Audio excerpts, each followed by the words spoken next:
Hello friends, welcome back to the new video guys. In this video guys, I am going to show you guys Tecno phone setting guys. In this video guys, I will show you guys how can you check your IMEI number in your dial pad dial pad.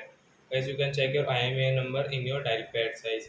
So guys, how can you check your IMEI number guys? You can check your IMEI number guys to setting. First guys, come in your phone setting guys, click on my phone setting and guys scroll it. Then guys, you can see your IMEI number. And guys, second step is that guys. But before starting video, guys, I want to tell you guys if you're in my channel, so I first of all go and subscribe my channel, click the bell icon and like my video.